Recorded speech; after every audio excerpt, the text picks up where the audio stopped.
Okay. I think it's on time. Welcome everyone. Even though no, I don't know how many audience we will have. Uh, hello.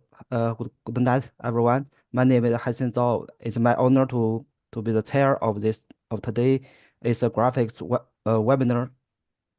This is our 26th webinar. I come from Shandong University. Okay. Today we have two speakers. The first one is Junhui Ho from City University of Hong Kong, and our second speaker is Sida Peng from Zhejiang University. Okay. Let me give me a very short. I will give a very short. Okay. Introduce to our first speaker.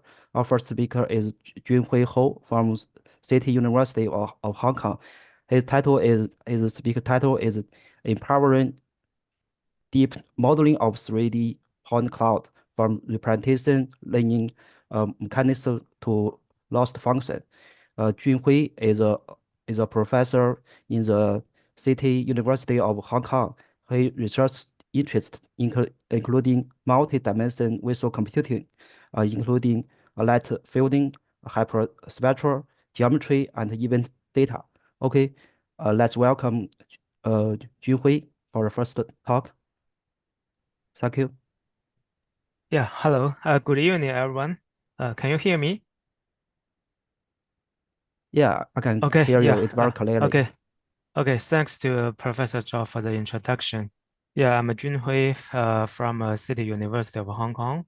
So today I'm pleased to share you our recent works on deep modeling of 3D point cloud data.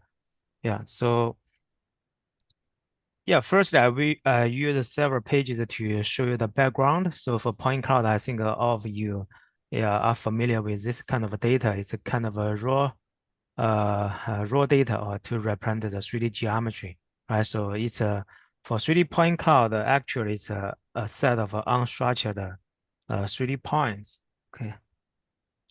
So defined by the 3D coordinates, yes, it's X, Y, Z, and indicate the 3D location, yeah, and also additional attribute information like the color information and the number information. So this kind of data has been used in various applications like the autonomous driving, immersive telepresence, and the digital, the culture heritage, and yeah, a lot of applications. Also nowadays we can obtain this kind of data, yeah, relatively easily. Like you can use a multi-view based devices, the structured light devices of the laser or the millimeter wave based devices. Okay, so yeah, so we can obtain this kind of data relatively easy compared with the previous years. Okay, so this page two we can compare the difference between the 2D images because it's a commonly used data, yeah. And the difference. So if we can under the difference between these two kinds of data, so we can model the 3D point cloud data, yeah, better. So this is the left side. This is the 2D image. Is actually it's a illumination information, right? So it's a set of pixels regularly sampled on the Euclidean space. Yeah, it's a plane.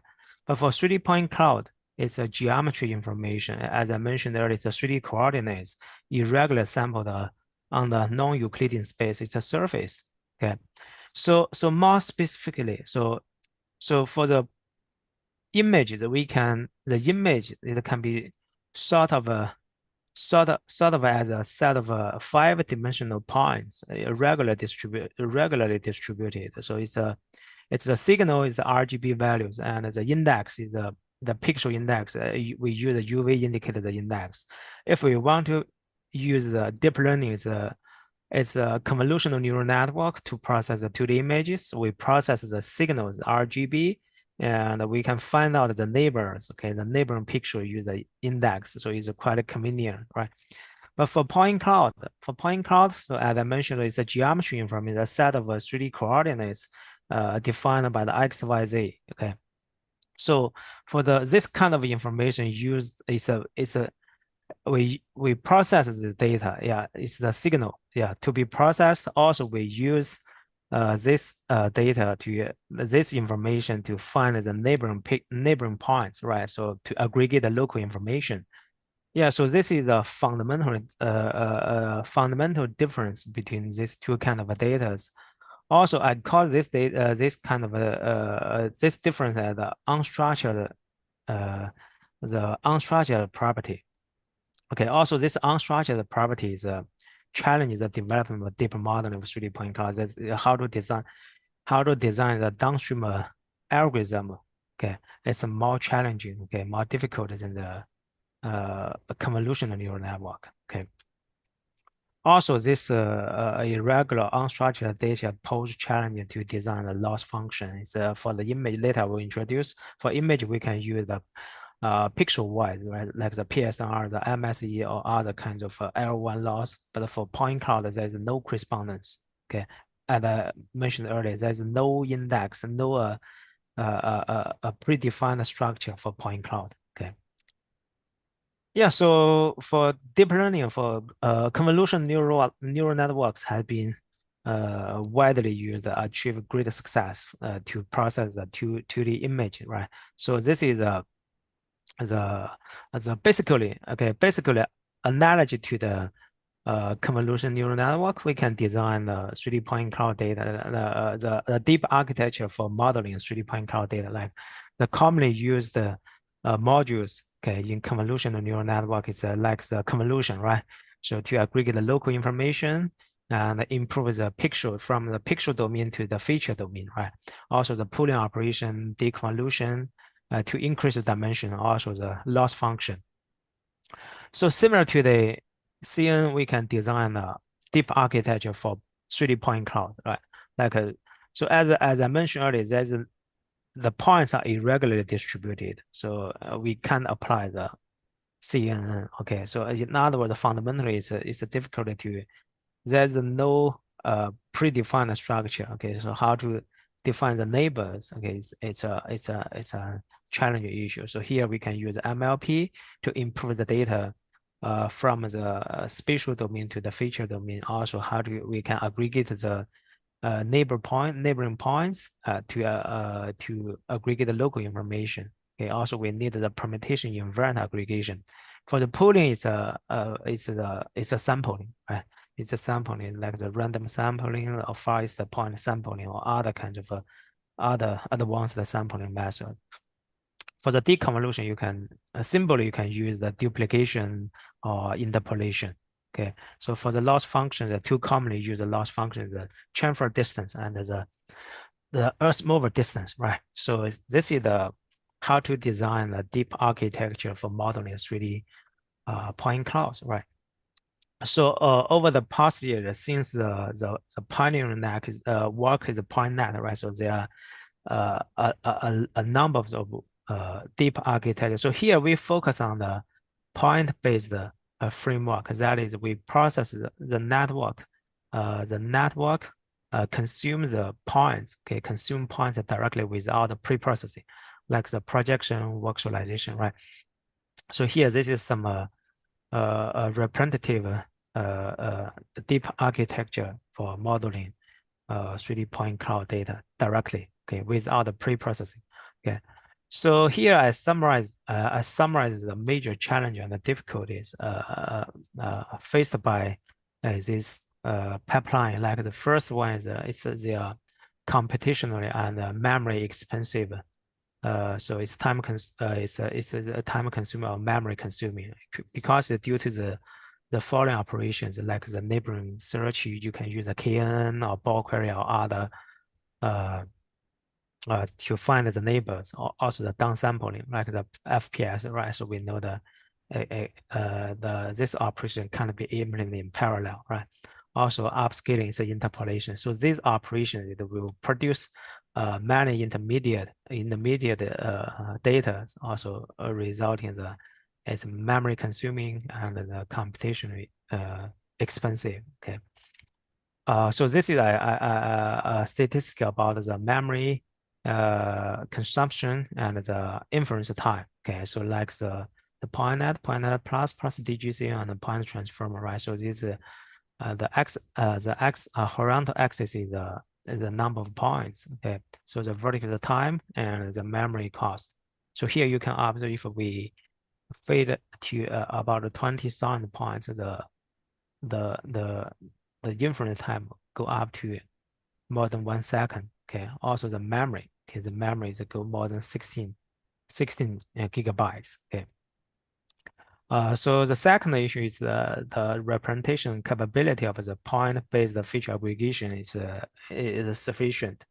Okay, so generally we can formulate the aggregation feature aggregation of a point-based is MLP plus pooling. Pooling it can be as a simple permutation invariant pooling or advanced attention-based pooling. Okay, so the fundamental issue is there is no unified order. Okay, so it results in the inadequate representation capability of the feature aggregation operators. Okay. Also, the third limitation is the distance metric. Okay, it's the either time consuming. Okay, for a large scale they are not effective. Like for EMD, okay, it's effective but it's time consuming. Okay, but for the CD for the chamfer distance, it's efficient but not effective. Okay. So here we in the past years we focus on these issues to address these issues. So here we address this issue from three perspectives. So the first, it's about the we propose, as I mentioned earlier, there is no predefined structure for the point cloud data, right? So here we can use a structured representation. Yeah, so we propose a represent the 3D point cloud as 2D images for point cloud sequence as 2D videos. Also, we propose then to augment the learning process. Okay, use a distillation or other kind of a 2D to 3D translation. Also, we propose the efficient, yet effective distance metric. So finally, we will conclude this presentation. So first, let's go to the first part. Is the structural representation of a point cloud data. Okay, so here we propose to represent the 3D point cloud, each 3D point cloud as a 2D image. Okay, so here this is this figure to illustrate the process. I think this animation to show you. So for RGB image, right, there are 3 channels RGB values. So here we reorganize. So given a point cloud, we organize each point as a pixel. So the 3 channels correspond to the X, Y, Z dimension. It's the idea is similar to the geometry, but it's a difference. Okay, because this reorganization is not a parameter relation. Later we'll introduce the parameter relation. So this is a reorganization in the sense of Euclidean distance. We just want to reorganize a point into the regular grid such that the neighboring pixel, okay, the neighboring points, okay, are still close to each other in the 2D domain. Okay, so we call it the spatial smoothness. Okay, so the neighboring spatial points are distributed at the adjacent pixel location. Okay, each RGB value, okay, each pixel, okay, correspond to the 3D coordinate of point. So if we have such a representation, regular representation, we can directly process this image. Okay, use a convolutional neural network. So in other words, it's equivalent to assigning a 2D coordinate. Okay, a 2D coordinate to each point, right? So if the 2D coordinate are regularly it's a 2D regular grid, then we can obtain the image, the 2D array, right? It's a 2D array. So this is more examples. So this is the basic idea. Okay, so to reorganize, the points into the pixels. Okay, in other words, to assign a regular 2D coordinate, okay, to each pixel. Okay, we can decouple the signals and the index, right? We can decouple the signal and the index. Okay. So how to achieve? So here we propose the self-supervised learning pipeline. Okay, so we we can't design the supervised because no ground truth. Okay, no ground truth available. So here, simply we basically we use a self-supervised learning process. That is, the intuition is if we have the smooth prior. The intuition is the smooth prior. If the input is a 2D, it's a small signal. Okay, and also plus the spectral bias of neural networks. Okay, the output should be smooth. Okay, so the smooth input and with the spectral bias of a neural network, that is tend to learn the low frequency. Okay, low frequency of the data. Okay, so the output will be a small signal. Okay, also we add this additional regularization items. Okay, so like the smooth regularization to the output. Okay, so that is the central pixel should be tend to be the average of a neighboring pixel, right? So the smooth regularization and also the geometry regulation, we can use use the back propagation because this is a 2D to 3D mapping, right? So we can use the back propagation of this neural network to obtain a differential geometry attribute of the point cloud, like the normal, okay, the normal consistent, right? So this is the basic idea, okay. So here we evaluate the effectiveness of such a representation, okay, on the various applications. Okay, so here this like the point cloud classification. You can use the design a 2D convolutional neural network to classify that because we have represented each point cloud as an image, right? Also, you can process the large scale point cloud data. So this is the classification, also the point cloud upsampling, also self-reconstruction. Okay, so we demonstrate the advantage, okay, of this unified representation, okay, or generic representation. Okay. Yeah, so this is to represent each static 3D point cloud. Okay, so here if we have a 3D point cloud sequence, okay, yeah, so intuitively we can represent it as a 2D videos, right? So each point cloud as a frame. Okay, so we put all frames together, we obtain a video. So here, so the input is a 3D point cloud sequence without a correspondence. That is the over the in the temporal domain, we don't know which point corresponds to which point. Okay. So the output is a 2D video with a spatial smoothness and also the temporal consistency. That is the temporal consistency referred to the pixels at different frames, the same location correspond to correspond to the semantically similar. Okay, so this is so here this column indicates the correspondence, okay, over the time domain. Okay, so yeah, similar to the previous one. So the basic idea is the first we can represent the first frame, the first frame as an image. Okay, so later we will align the following frames. Okay, the following point cloud frames with the first one. Okay, to learn it's similar to learning learn the same flow.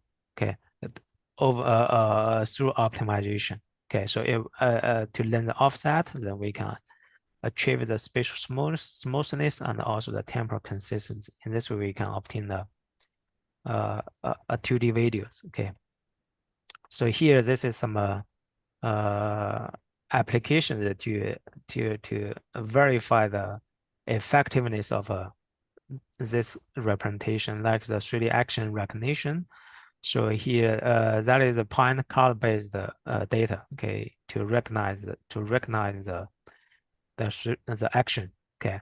Also, the temporal interpolation is a counterpart of the 2D frame interpolation, right? So given a sequence with sparse sampling the sequence, okay, in the time domain. So we interpolate the intermediate frames. Okay.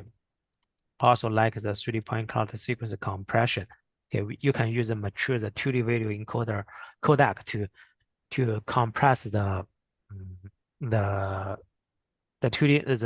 the resulting videos. Okay, so here you can show this figure demonstrates a significant advantage. this representation. Okay, so it can be credited to the advanced, the well-developed 2D video codec. Okay.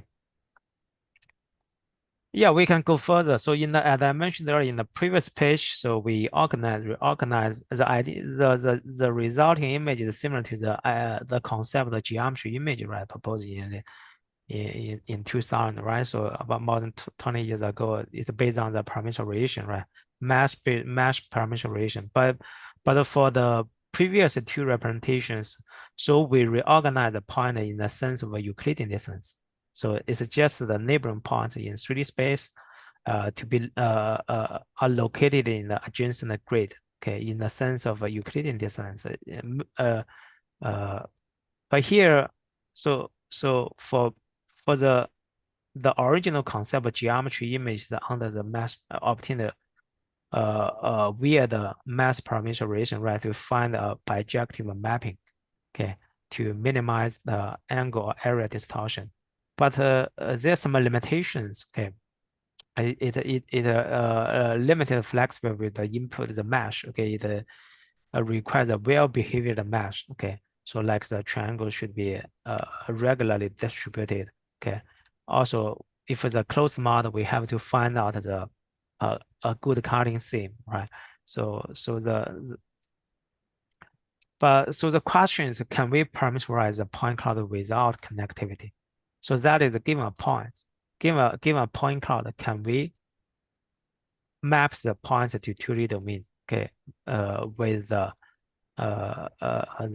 physical meaning, okay? So here this yeah, the answer is yes, we can. So here this is given a point cloud, right? Given a point cloud, so this is a 2D mapping.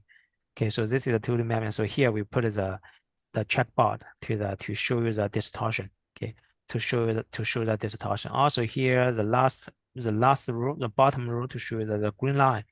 So the green line is the cutting seams learned by the algorithm. Okay, learned by the algorithm automatically. Okay. So the result is quite impressive. Okay, use an actually this is the unsupervised or self-supervised method. We don't know the ground truth parameterization. Okay, so how to achieve the parameterization of point cloud without connectivity information? Yeah, so the pipeline is a self-supervised learning process. Okay, and the bidirectional cycle manner. Okay, and also we can achieve a smooth parameterization. Okay, also flexible input. Okay, so here's a basic idea that this is a given point cloud, right? So here we want to obtain the because we only have this point cloud, right? So we can design the inverse process is from the 2D to 3D mapping. Okay, so here we call it the folding module. Okay, so first we define the 2D regular grid, and this is a deformation module. Okay, to learn the offset to the regular distributed points, and then we will learn folding. This is via this folding module. Okay, to map the 2D to from the 2D domain to the 3D domain, and this process is supervised with the given point cloud.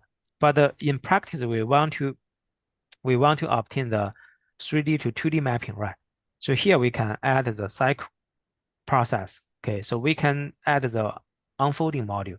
Okay, we can add the unfolding module to unfold this 3D point cloud to 2D 2D domain.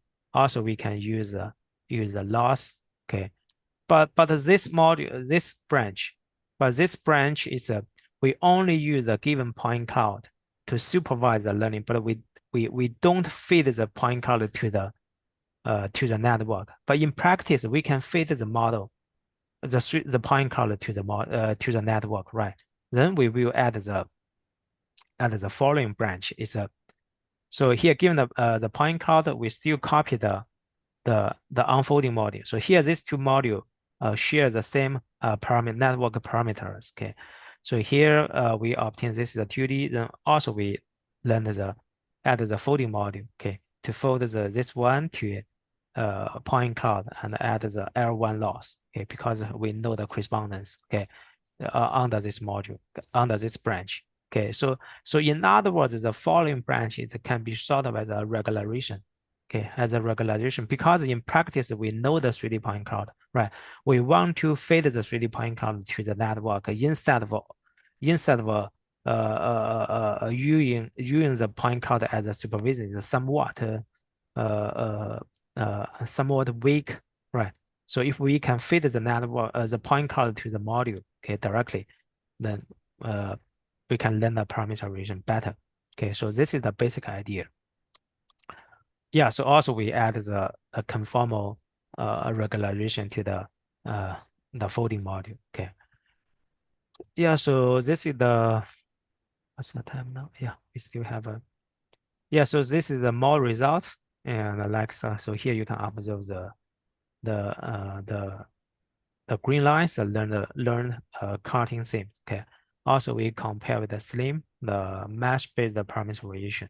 Okay, so this is some quantitative result. Okay, so this is the open surface. Okay, yeah. So this is the first part. We want to represent give a define a structure representation. Okay, to boost the deep modeling of a 3D point cloud. The second part is we can augment the learning process. Okay, we can augment the learning process. So here we use a multi-view image to 3D point cloud distillation and a 3D point cloud 2D representation translation, also the cross model information interchange. So in the following, I give you more details. As I mentioned earlier, so the challenge and limitation faced by the previous point-based deep architecture is so the first one. So like in this pipeline, okay. So if it's a self-supervised learning, right? So the encoder and the decoder. Okay, if we process the point directly, so we need a decoder, right? Because if we decode the point directly, so yeah, so use the MLP. Okay, it's difficult to handle large scale point cloud, but because the output layer, the last layer is depends on the number of points, right? So it's a so the number of the parameters will be huge, okay, of the decoder. So it's difficult to handle large scale point cloud data. Also, is a insufficient capability of a distance metric. So here for self-supervised, we need a metric to measure the discrepancy between the input and output, right? So here for the CD and the EMD, so it's either ineffective or ineffective, right? Inefficient. Okay. Also, it's a have limited feature representation ability due to the unstructured character. So in the other kinds of tasks, right? Applications. Okay. So here we augment the learning process. Okay, we augment the learning process. So the first one is we can project the 3D point cloud. Okay, we can. So this is the distillation pipeline. Okay, so given the point cloud, so this is the point encoder. Okay, the point encoder. So we obtain a point-wise embedding the feature. So this is the visible visibility aware feature projection. So it's based on that, when we project a 3D point cloud along a typical perspective. So, some points are invisible, right? Invisible. So if we know the camera pose, we know which points are invisible, right? So this is a visible aware feature projection of pooling. Okay. Also, so here we render the point cloud into the multiple images. Okay.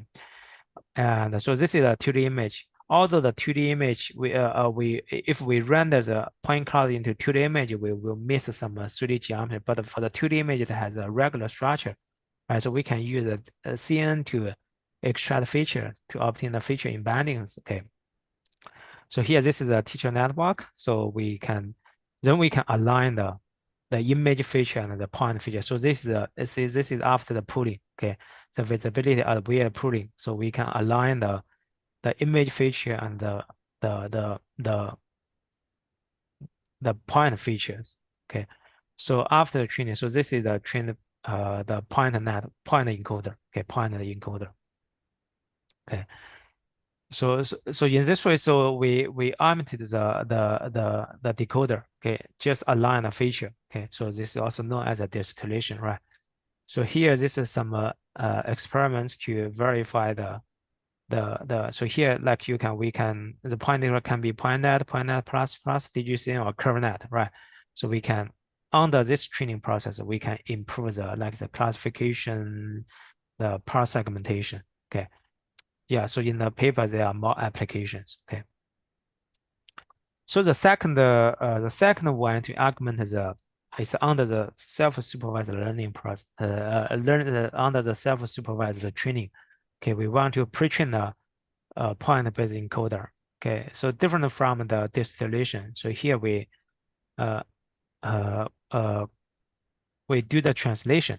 Okay, so here this is still the point-based encoder, right? Point-based encoder.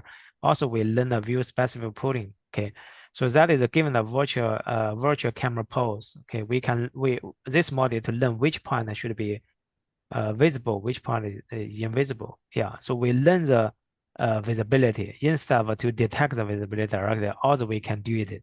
Okay, use the algorithm. Okay, but we didn't use the detection using the traditional method, but we learn this process. It can augment the ability of the network. But instead of decoding the point cloud, we decode the 2D representation, like the depth map, the silhouette map, and the contour. Okay, actually, this is also geometry representation, but in the 2D domain. Okay, but in the 2D domain. Okay, it's not a color image, it's not an RGB image. Okay, the depth image, the silhouette and the map, and also the contour map. Okay, so they are still geometry information, but in the 2D domain, also we can use the L1 or L2 loss or cross entropy to measure. It's a strong supervision. Okay, it will be a strong supervision. Also, the 2D CN we can it will be more efficient. Okay, it will be more efficient compared with the MLP based decoder. Okay. So here, this is some result, and like in the semantic segmentation and classification. Yeah. So here, in the paper, there are more result. Okay. The third one is we use the augmentation in the object detection, 3D object cross model object detection. So here, this is for the cross model 3D object detection. We have the RGB image, also the point cloud. We want to detect the object. Okay, obtain the 3D bounding box. Okay. So this is a common is the image to point projection. Okay, the image to point projection, it can decorate the point cloud with the image features, right? So this is commonly used to map the point features to a point cloud feature. Okay, to enrich the point cloud features.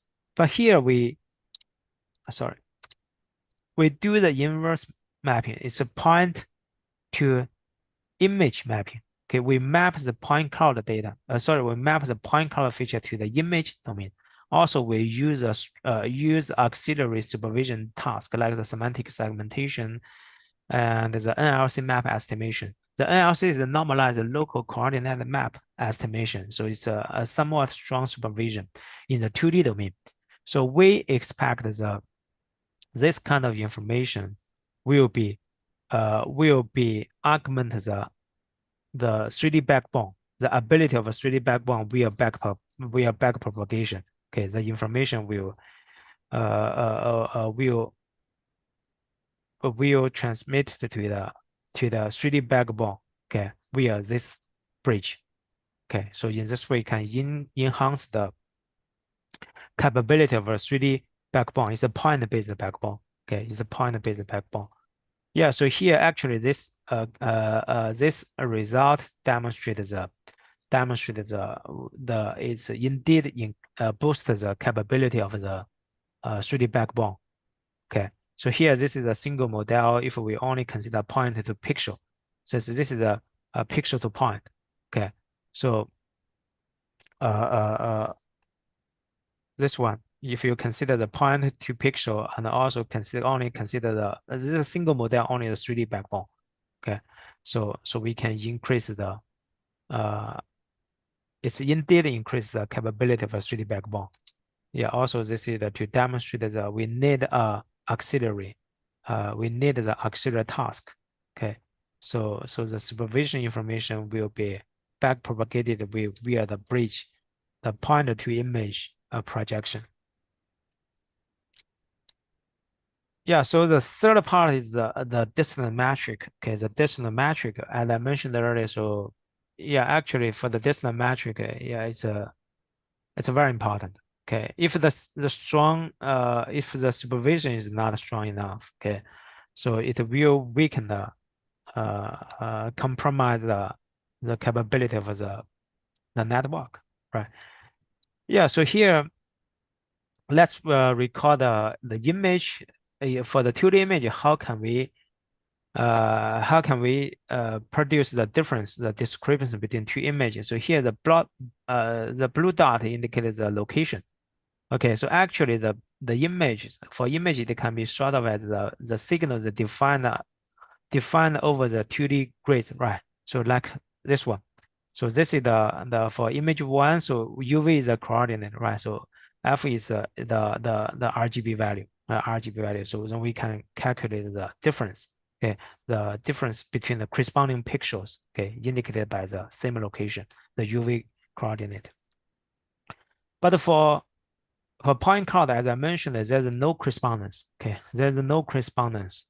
Okay, so yeah, if there's no correspondence, okay, so the intuitive idea we can find out the correspondence. Okay, like the Earth move distance and the chamfer distance. Okay, so we can find out which point correspond to which point, right? So for EMD is a bijective mapping. Okay, one-to-one mapping, but for CD it can be one to more. Okay, so but for EMD and CD it's either ineffective or inefficient. Okay, for EMD is inefficient, CD is ineffective. Okay, so here we propose the directional distance fields. Okay, inspired by the analogy to the 2D image. Okay, the loss function for 2D image. So this is the basic idea that we convert the 2D geometry model as a function of a common domain of a definition. Yeah, that's given a point cloud actually is a surface, right? So indicate the surface or object surface. We will define the surface, okay, define the 2D geometry as a function of a common domain. Okay, so here I use this figure to illustrate it. So like the black line is the 2D, it's the 2D surface, 3D surface, and so the blue dot it's the domain of definition. Okay, the domain of definition. So the two geometry models share the same domain of definition. Okay, so we will define the surface as a function of a cube. Okay, as a function of a cube. So how to generate a cube? So that we just perturb each perturb the original points, okay, slightly. Okay, so the blue point is just surrounding the original surface. Okay, this is a cube.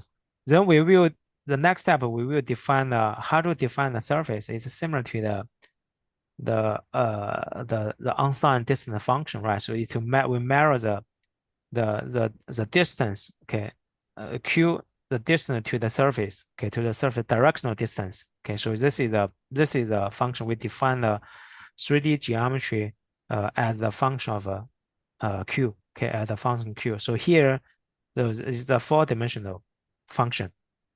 It's the distance and the direction. Okay, the distance and direction we call the directional distance. Okay, we call the directional distance. So in this way, you can compare given a two geometry, two 3D geometry model. That it can be a point cloud or 3D surface, right? It can be a point cloud 3D surface. So we can just compare the difference between the two functions. Okay, point by point, over each cube. Okay, over each cube. So this is a figure to show you how to approximate the distance from a cube to the surface. Okay, just use if it's a surface, if it's a mesh model, okay, we can compute. If it's a point cloud, we can approximate use the neighboring point via the weighted combination. Okay. Yeah, we demonstrate that we conduct a number of applications to demonstrate the advantage of this distance metric. Okay, like this is the rigid registration, right, from the source point and the target point to length R and the T rotation matrix and the translation matrix. So here this is ours. So yeah, so with a good distance metric, okay, the registration accuracy can be improved significantly. Yeah. Also, this is the non-rigid registration. We also need a distance metric to measure the discrepancy between the deformed surface and the target surface, right? So this is the distance metric, okay, to measure the discrepancy between two geometry models. Okay. Yeah, so here we compared with the most recent the work. Okay, so the registration error. Okay, the registration error reduced significantly. Okay, so here this is some visual result, and also the human pose optimization. That is given a point cloud and also the template model. Okay, we can optimize the the parametric model. Okay, so the parametric model, the skin, the multi-person linear model is just to optimize the parameter, to optimize the parameter to align the parametric model with the point cloud. Okay, yeah. So this is under different distance metric. Okay, yeah. So this is the sim flow estimation. Yeah. Also, we need a distance metric, right, to learn the offset. Okay, to learn the offset. Yeah. So a good distance metric can improve the accuracy, okay, significantly. Okay. Yeah, so yeah, so here let's so finally I conclude this presentation. So we have done to overcome the challenge associated with applying deep learning technique to model the 3D point cloud. Yeah, we address the limitation from a three perspective. So yeah, the first one, if there's no structure, okay, there's no structure, we define a structure, okay, to improve the efficiency and save memory, facilitate the design process, and it also bring performance gain because you can use the matured 2D learning techniques. Okay. Also, it facilitates the designing process. Okay, because you can process the point cloud like the processing a 2D image, right? Also, we leverage the 2D representation to augment the learning process. Okay, it's a like the 2D representation is a you can use to avoid the limitation of the MLP, and also we have a 2D representation. It has a structured representation. You can use strong supervision, like the L1 loss or other. Yeah, also use the efficient yet effective distance metric. Okay. Yeah, so here we also conduct other geometry processing works like the compression, the 3D point cloud generation, and also surface reconstruction, and also sampling. Okay, also dynamic surface reconstruction, also yeah, how to learn the correspondence. Okay, the correspondence is a classical fundamental problem in geometry processing, also 3D object detection and high level analysis. Yeah. Yeah. Okay. Yeah. Thank you. Yeah. This is my presentation. Yeah. Okay. Thanks, Juhui. Uh, yeah, it's very. I have learn a lot from your talk. I can see you have 3D direction. For the previous two direction. You propose a novel or not no a fundamental method to representation and the learning process with connected between the 2D and the 3D. I have several questions to ask. Yeah. Firstly, um, can you some kind of UV representation can represent high genius model? Suppose because I did not see any 3D model Oh, have holes in the. This is my first question. My okay. second is what's the difference between your representation and between your presentation and the multi-view image because maybe 10 years ago, when they learning, when we included learning method to 3D, Yeah, the first method is use 2D multi-column 2D image. CNN, right? Yeah, yeah. Multi-column I amps want and I want to know multi-column CNN. why Yeah. 10 years later you call it back. Why? What's the key Mm, difference? Why it's so efficient? mm. Yeah, thank you. Yeah. So I answer your first question. You mentioned that can our method process the 3D models with multi-genius, right? Yeah. Yeah, So as I mentioned earlier, so this the first representation is to reorganize the data, reorganize the point. As I mentioned, the smoothness prior is we want to organize the neighboring points in 3D space to the adjacent grids. Yeah, actually, it's not exactly a parameter relation. It's a reorganization. In other words, we just want to assign a UV coordinate. Like if you to avoid the KN search. Okay, so if you want to find the neighboring points, you just change the index +1 or +1 or -1 to the index. Okay, we can improve. Without this index, you have to perform the KN. Okay, to find out the neighboring. It's time consuming. Okay, during the iteration. Yeah, so this is the fundamental difference. Okay, it's a reorganization. Okay, it's a reorganization, not a parameterization. Okay, not a oh, parameterization. okay, Yeah, in other words, to assign a UV coordinate. Yeah, you just if you want process the signal, you just process the X, Y, Z. Okay, if you want to find the neighboring, you just search the UV coordinate. It's a regular grid. Okay, +1, -1. So this is why the representation can improve the efficiency. Yeah. yeah, Yeah, because okay, with this representation, the downstream design can be facilitated. Okay, so that's why you can use the mature 2D learning techniques to improve the performance. Yeah, so this is the first one. Yeah, regarding the second one, it's a multi-column CN. Yeah, the multi-image CN actually is RGB image. Okay, mm, you yeah, project the image. So for our representation, it's still 3D data. It's not an image yeah, because each pixel is XYZ value instead of illumination information. Yeah. mm, So it's if you, as I mentioned earlier in the, okay, I show you the animation. Sorry. Let me share the,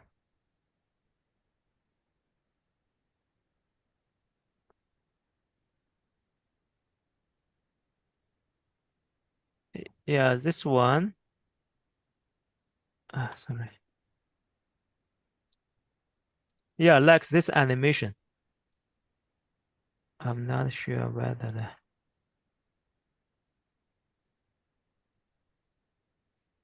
just wait a minute.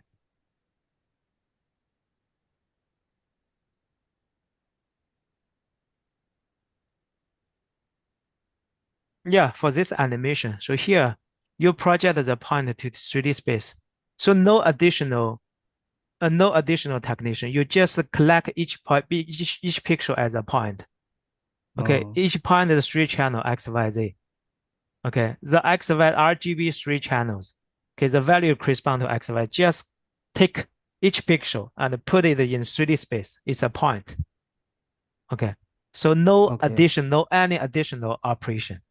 Yeah, it's still a geometry data, but oh, you organize the point into a matrix or into an okay, okay, array. So okay, this is got it. it's not a multi-view image. It's Yeah, still yeah, 3D yeah, geometry data. Yeah. yeah. Okay. Okay.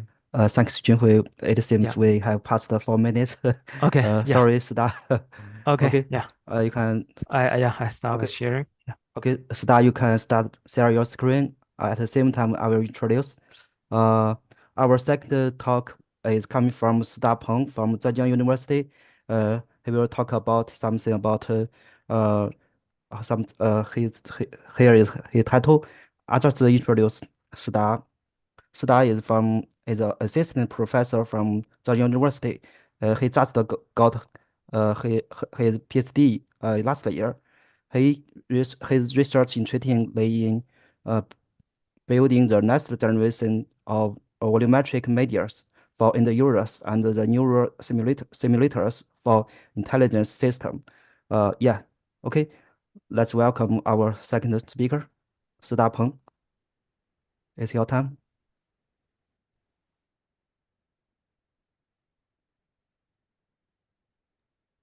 Hi, Sida, you Hi, did so not you open. you have to unmute yourself.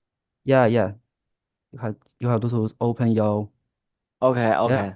Sorry. yeah. I can hear Thank you. you, Professor Zhao. Can you see my screen? Yeah, I can see your screen. Okay. Let me begin. Yeah. Hello, everyone, and thank you for being here today. My name is Stapeng from Zhejiang University. I'm excited to present my talk toward the high fidelity and real-time dynamic view synthesis. In this talk, I will present techniques that are pushing the boundaries of how we can generate dynamic views with high fidelity in real time. Throughout history, the way we capture and share our experience has evolved remarkably. We began with text, using the written word to document our lives and history. As technology progressed, voice recording allowed us to capture not just the text, but the emotion and intonation of the human voice. Then, images became the new standard, allowing us to preserve moments in visual form with photographs. Lastly, the video rises, enabling us to record and share our lives in motion, adding yet another layer of depth to our storytelling capabilities. And we currently capture our memories and experience predominantly through 2D video. This format has served as well, providing a single viewpoint from which we can relive moments. However, it's limited to the perspective from which it was recorded, facing us to one angle, one frame of reference. In contrast, the future lies in volumetric video. This innovative technology allows for multi-view capture, meaning life can be recorded from many angles simultaneously. These multiple perspectives are then used to create a 3D reconstruction of the event. With volumetric video, the end result is an immersive free viewpoint experience. Users can navigate around the scene, looking at the action from any angle they desire. Building on the concept of dynamic view synthesis, one of the most exciting applications we are seeing is immersive telepresence. This technology is showcased by Microsoft and Google. Is reshaping the way we think about remote interaction. Another significant application we are seeing is preview point broadcasting. This technology allows viewers to experience events from any angle they choose, providing a more immersive, interactive viewing experience. An additional application is recording our live and with true to life fidelity using technologies like Vision Pro. This tool is an exemplary stride forward in how we capture and preserve our daily experiences. Okay, and here are three important things for implementing a good volumetric video system. First, we need to easily capture volumetric video with phones or low-cost devices. Second, the rendering should be high quality. Third, the volumetric video should enable real-time rendering for interactive play. Okay, in the field of volumetric video, prior systems have largely fallen into two categories. The first category is use view interpretation. And this method relies on densely captured input views to interpret new viewpoints. However, the downside is clear. It requires a substantial amount of input data, and the range of output views it can generate is quite limited. The second category employs reconstruction technologies, as seen on the right. The systems require depth sensors to construct quality mesh models of target scenes. However, this method also comes with significant challenges. The quality of the reconstruction heavily depends on the input quality, and these systems often struggle with robustness and the ability to represent complex things accurately. Both the systems require complex hardware, which impedes easy capture of volumetric videos. In recent years, neural scene representation has become a popular method for modeling 3D scenes. A seminal work in this area is NeRF. It uses MLP networks to record the scene. Okay, and NeRF-based methods enables easy capture where we can reconstruct volumetric videos from multi-view videos like this. Based on NeRF, there are two primary approaches to model dynamic 3D scenes. The first approach is to introduce an additional temporal dimension to the NeRF framework, allowing for per-frame modeling of the dynamic scene content. This method adds a time variable to the input of the MLP network. The network then outputs the color and density for each specific frame in the sequence, effectively capturing the scene's evolution over time. The second approach involves defining a template NeRF in a canonical space and then applying a deformation field to this template to recreate the 3D scene at different moments in the video sequence.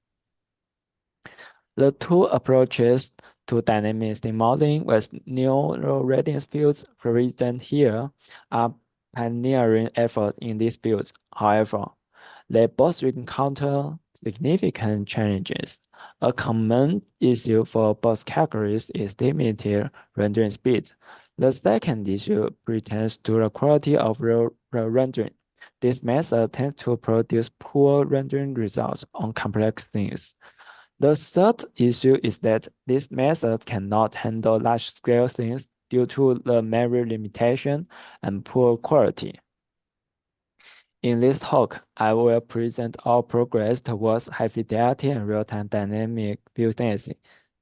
To address these challenges of low rendering speed and poor rendering quality, we have introduced four methods to overcome these challenges. First, I will introduce NeRF, then M4D, and then 4K4D. Finally, strict Gaussians. Okay, as the first part of my talk, we are going to dive into NeRF. NeRF is a pioneering work that marks the first to achieve real-time rendering of dynamic 3D scenes. As we have previously outlined, the current methods for modeling dynamic 3D scenes are faced with critical issues, including low rendering speed and poor rendering quality. Recent advancements in this field have seen the emergence of grid-based methods for dynamic 3D scene modeling. This method introduced the concept of defining feature planes within a grid structure to augment the descriptors of 3D points. The advantage of this approach is twofold. Firstly, it significantly increases the modeling capabilities. Secondly, it improves rendering speed by decreasing the size of MLP networks. Also, Kaplans have improved the rendering quality. The rendering quality they achieve is still not good enough, as shown by the right video. To overcome this problem, our idea is leveraging the rich information available from multiple perspectives over time to infer the colors of points within a scene. By analyzing features extracted from multi-view video frames at different time points, we can construct a high-quality appearance of dynamic 3D scenes. The key advantage of this method is the high rendering quality it achieves. By analyzing multiple input images, we can capture a more comprehensive representation of the scene, leading to a richer and more detailed rendering images. However, There is a trade-off. The downside to this approach is the low rendering speed. Processing multiple viewpoints to reconstruct a high-fidelity image requires significant computational resources and time. So, to overcome this challenge, we delve into an analysis of rendering costs associated with modern 3D scenes. The rendering cost is a critical factor in evaluating the efficiency of 3D scene modeling. It's typically determined by two factors: the number of points of in the scene that need to be processed and the per point cost, which is the computational expense of rendering each individual point. To optimize the rendering process, our idea is decreasing the number of sample points in the scene. Traditional method, as shown on the left, typically sample points throughout the scene.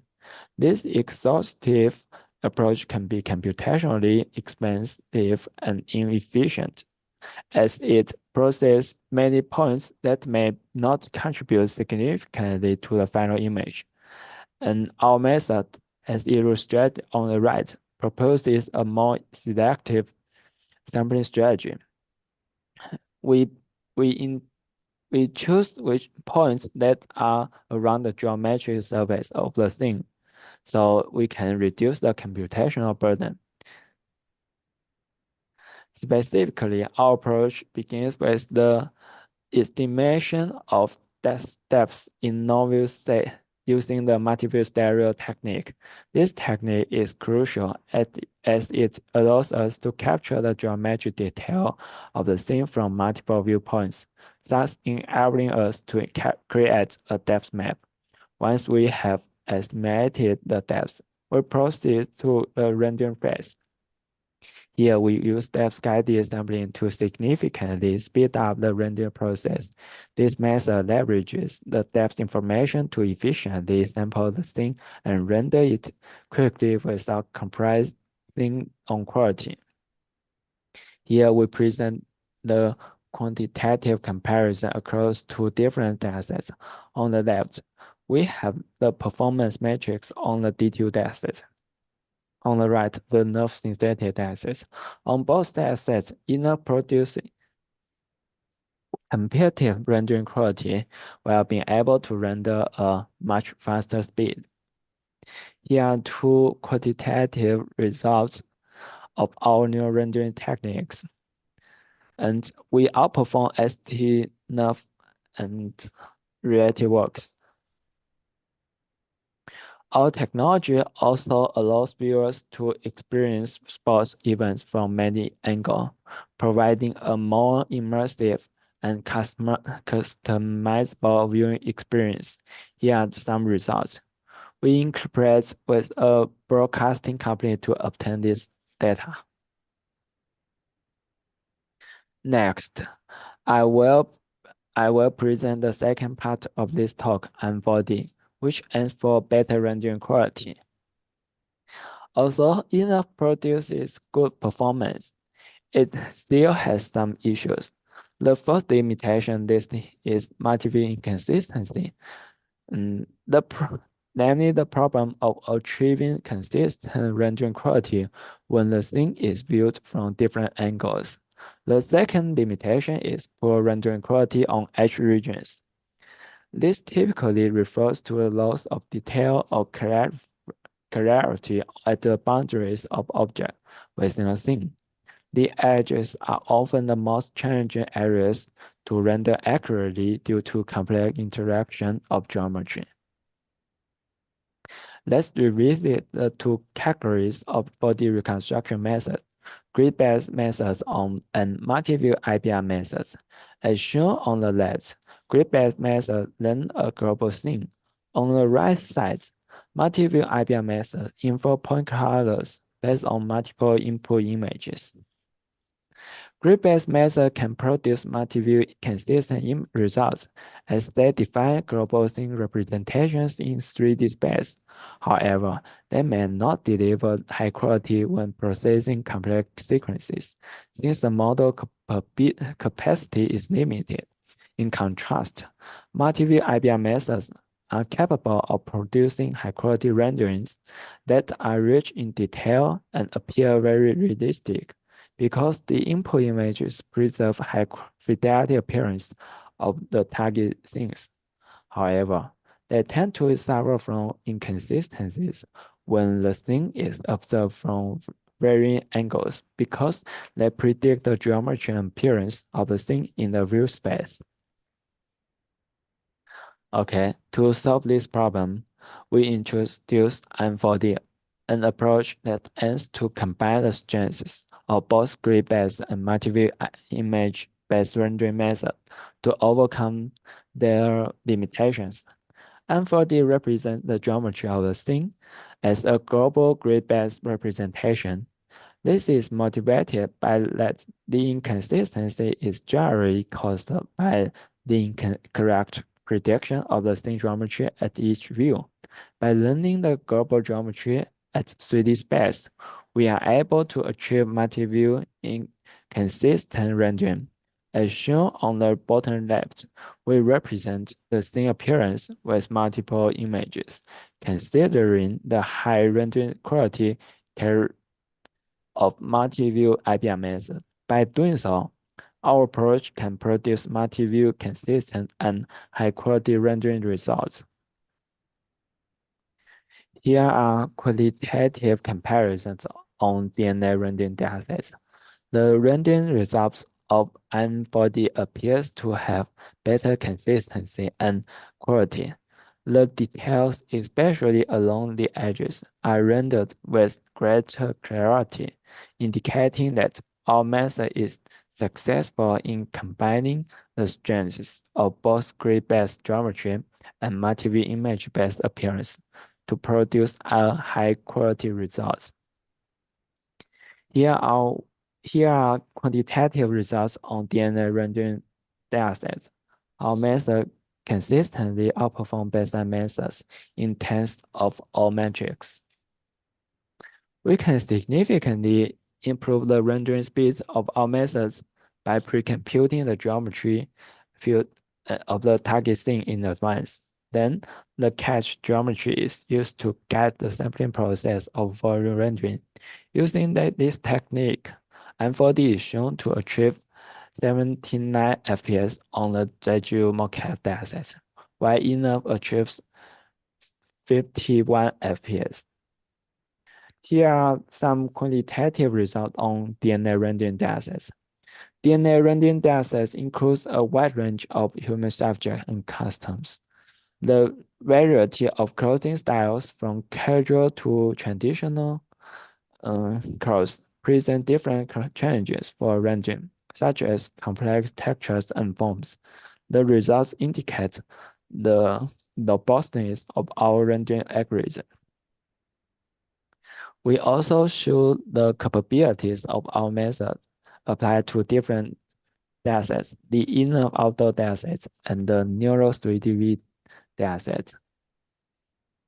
Now, I introduce the third part of this talk, 4K4D. This method combines the high-quality rendering of enough and M4D with even faster speeds, which obtains real-time rendering on 4K resolution on a consumer-grade GPU. Although enough and M4D produce impressive rendering performance, they are still not fast enough when dealing with high-resolution output. The enough method shows a low rendering speed of approximately 5 FPS on synthesizing 2K resolution images, which struggles that while it produces images that are perceptually close to the reference, it struggles with maintaining a high frame rate at high resolution. To further improve the rendering speed, we again analyze the cost of the rendering pipeline. The cost is typically determined by two factors: the sampling process, which is a critical step in rendering, where the algorithm decides which points in the scene to compute in order to create the final image, and the per point cost, which is the computational expense of rendering each individual point. By optimizing the sampling process and reducing the cost per point using machine learning, we can achieve high-quality rendering at a low computational cost, thereby increasing the rendering speed. To speed up the sampling process, we represent the scene geometry with a 4D point cloud representation, which supports the hardware rasterization. To reduce the per point cost, we propose a novel hybrid appearance, which enables the network pre-computation. With these two techniques, our method obtains a significant advancement in rendering speed. We obtain a real-time rendering performance even when synthesizing 4K resolution images. Here, I first introduce the geometry model. Our method represents the scene geometry using point cloud sequences. For a target scene, we extract the initial cloud sequence by applying the space carving algorithm or multi-view stereo algorithms. Then a 4D feature grid is predefined to assign a feature vector to each point, which is then fed into MLPs for the scene geometry and appearance. The geometry model is based on the point location, radius, and density, which forms a semi-transparent point cloud. The proposed representation can be rendered using the differentiable depth splitting algorithm, which supports the hardware rasterization. As shown in the figure, we use the image blending technique and the spherical harmonics model to build a hybrid appearance model, where the image blending technique represents the discrete view-dependent appearance and the SH model represents the continuous view-dependent appearance. IBR model has been widely used in previous methods. These models incorporate view directions as part of their input to render images. The network takes a set of inputs, each consisting of an image feature, a point feature, and a view direction. The network uses the view direction to adjust how pixel colors should be combined to produce a view-dependent blending weight. Because traditional IBM models use view direction as an integral part of their inputs, which necessitates network inference during rendering. And because there is a network inference during rendering, the rendering process is inevitably slow. And our solution is proposing a discrete IBR model, which is an alternative to traditional IBR models. The key difference is this new model is that it does not take view directions as input for the neural network, which could simplify the rendering process and enable pre-computation. We calculate the corresponding blending weights based on the point feature and the image feature. Therefore, the blending weight is independent from the viewing direction. To achieve the view-dependent effect, we select some near-east input views according to the viewing direction. Finally, the point color is computed as the weighted sum. Because these input views are obtained through the near-east neighbor retrieval, so our IBM model is discrete along the viewing direction. To achieve the continuous view-independent effect, we append the 5-level color represented by the SH model as shown in the figure. Our method regresses the SH coefficient by passing the point feature from 4D feature grids into an MLP network. This is the overview of our proposed pipeline. Given the initial cloud sequence of the target scene, we define 4D feature grid to assign a feature vector to each point, which is then fed into MLPs for the scene geometry and appearance. The geometry model is based on the point location, radius, and density, which forms a semi-transparent point cloud. The appearance model consists of a piecewise constant IBR turn and a continuous SH model. The proposed representation is then from multi-view RGB videos through the differentiable depth splitting algorithm. Okay, next I will present some results of 4K4D. Here we present a quantitative comparison on enough outdoor. The results show that we achieve a significant higher FPS, indicating a faster rendering time. Here is the quantitative comparison on DNA rendering. Because we only need to render foreground humans, our method achieves more than 200 FPS. Here is another comparison on Neo 3DV dataset. We again significantly outperforms previous methods. Okay, we also compare our method with 3D Gaussians. Our method works well on the enough outdoor datasets. In contrast, 3D GS all fits the training views and fails to generalize to no views. Compared to training a 3D GS for every frame, our method is superior in the following ways. First, the storage cost for 3D GS is too large for even a 100 frame video, while our method maintains a reasonable 2 MB per frame storage overhead. Second, the hybrid image-based appearance model of our method is more expressive than the spherical harmonics highlighted by 3D-JS, thus achieving higher rendering quality as shown by this figure.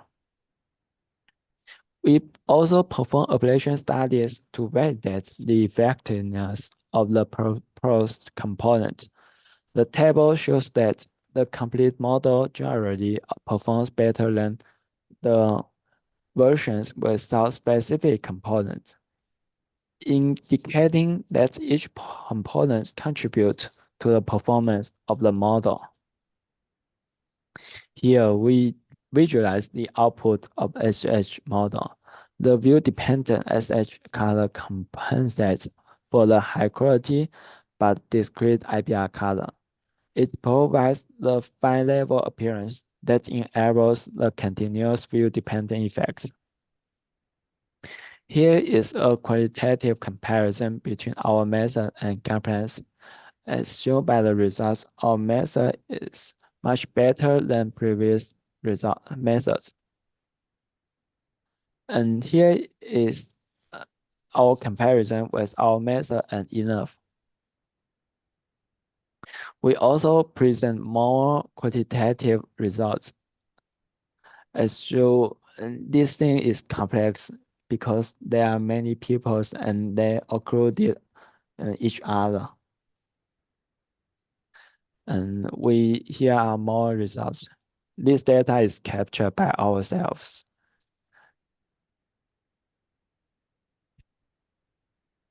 Okay, finally, I will introduce the last part of this talk, strict Gaussians. This method extends dynamic radiance fields to large-scale urban scenes. Existing nerve-based methods has limited capacity due to the MLP network, so they cannot handle large-scale things as shown in the right figure. To solve this problem, we replace nerve with 3D Gaussians. The 3D GS has the higher quality, fast rendering, and fast training as shown in their original paper. And we just replace the nerve with 3D GS, and we find 3D GS can model the unbounded scene in high fidelity. And to represent dynamic cars, we use a set of checked boxes for modeling them. So the dynamic urban scenes are represented by compositional 3D GS. And here we use a static background model, 3D GS model, and a set of dynamic 3D object model, 3D GS object model to represent the dynamic scenes. An additional change is the captured data has varying illumination, as shown by this figure. because this car is moving, so the the lighting on its surface is varying. So to solve this problem, we add time basis to the spherical harmonics function, which thus can model dynamics appearance. As we can see, with the dynamic appearance model, the rendering quality improves much.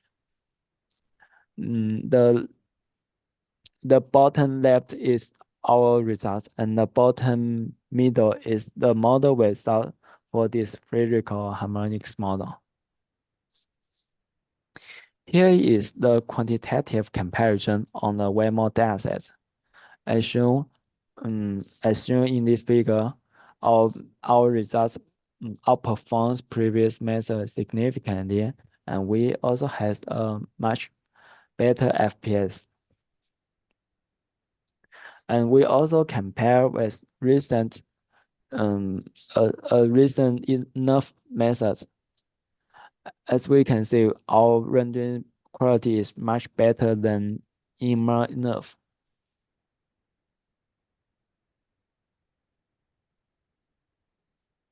Okay, here are more rendering results.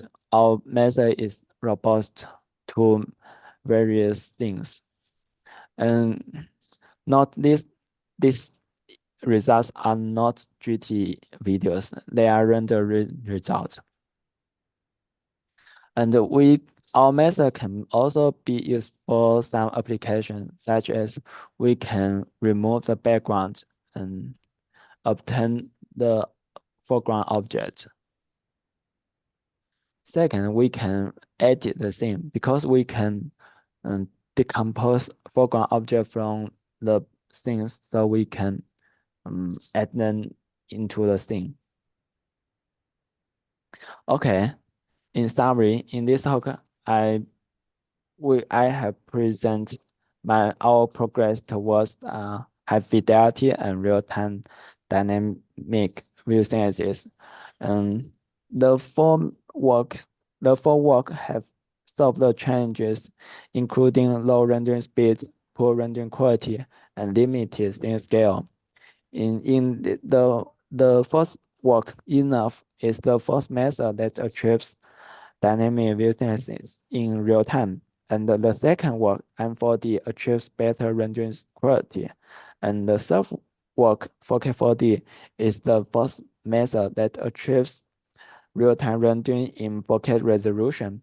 And the last work, 3 Gaussians, it achieves high rendering quality on large-scale dynamic urban scenes.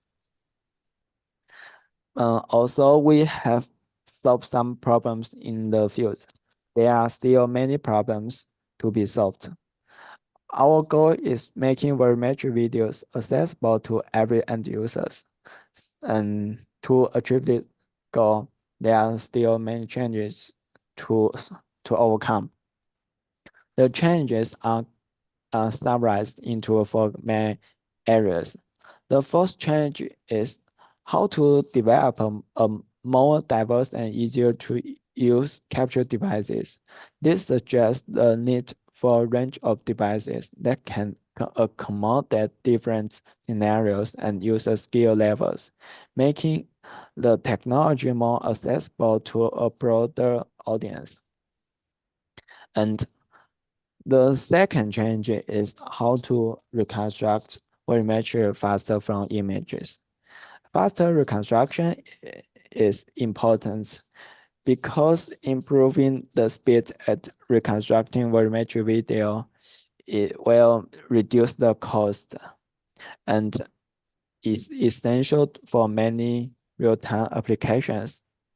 The third challenge is to enable the storage of volumetric data on mobile phones. In the future, if we want to spread the volumetric video, the most convenient device is mobile phones or VR devices. So the storage of these videos should be able to be small enough to be stored in these devices. So we need to develop some efficient data encoding technology that allow high volume 3D data to be saved. And the final change is to ensure the volumetric video can be displayed like a 2D video, supporting real-time decoding and rendering. This would allow users to interact with volumetric videos similar to the traditional videos, making the technology seamlessly and user-friendly. Okay, thank you for your watching. This is all my reports, and um, the source code of previous methods are open source in our GitHub repo. And thank you. Thank you, Star. I think it's very interesting. 4D videos will be very useful in the VR, AR in the future, maybe. Yeah. I have two very simple questions to ask from my side. One is I noticed that your all of the video in your slides the original video or image is very clean. I just want to ask if the original video or image have some motion blur because the the object in the real world will move very fast. In such case, can your method to handle to deblur from the motion, not from the camera motion blur. I care about the motion blur just from the object with moving very fast. This is my first question I want to ask. The second is uh, your speed the speed is very fast in your slides, I noticed that most demonstration is just for is one dancer or one object. What about in the sense have multi humans? It will decrease the speed a lot. Yeah, it's my very simple questions. Thank you. Okay. Okay. Yeah. Thank you, Professor John. Yeah, your problems are very insightful. And for the first problem, yeah, we observed that there are actually many motion blur in some casually captured videos. And actually we find we in the real applications, we may not to deblur the motion blur. Maybe we can just reconstruct the motion blur in 3D in volumetric videos. Why? Because we when we use 2D videos, the we when we capture the target scene with our advanced phones, the motion blur still exists, but we won't fight the motion blur because they are moving. So the our vision system cannot fight this artifacts. Yeah, and so if we can successfully reconstruct this 3D motion blur in volumetric videos, maybe we just play them in the same frame rate, and so our vision system cannot fight these artifacts. And recently we have found 3D GS can faithfully capture this motion blur. So this problem Okay. may be not to be solved. Yeah. Okay. Thank you. And What about my second second okay. problem? Second question. Yeah. Yeah. The second question, previously we also concerned about this. However, recently we reconstruct things with multiple humans or cars, and we find if we render the same thing with the same resolution, if there are many objects in the scene, and so the target pixel is still the same. So, uh, as talked previously, the rendering cost is determined by the number of rendering points and the rendering per point cost. If the rendering resolution is the same, the number of per render points get the same. So the also the scene contains more objects, but the final target render pixel remains the same. So the rendering speed won't decrease. And here actually are some results that are multiple objects. Let me see like this one. Yeah, here are many cars, and if we find the rendering results is okay. And here are some some dancers, and the rendering speed is still okay. Yes. Okay, thank you. Oh yeah, we are just on time. Oh, Okay. okay. I will thanks all the audience. Thanks for the to our seminar. Thank you, Star and Junhui for the speaker. Thanks. Bye. Okay. Thank you. Bye. Bye. We will close our seminar. Thank Okay. you, everyone. Thank you. Okay, thank you, professors. Yeah. Yeah. Thank you. Bye.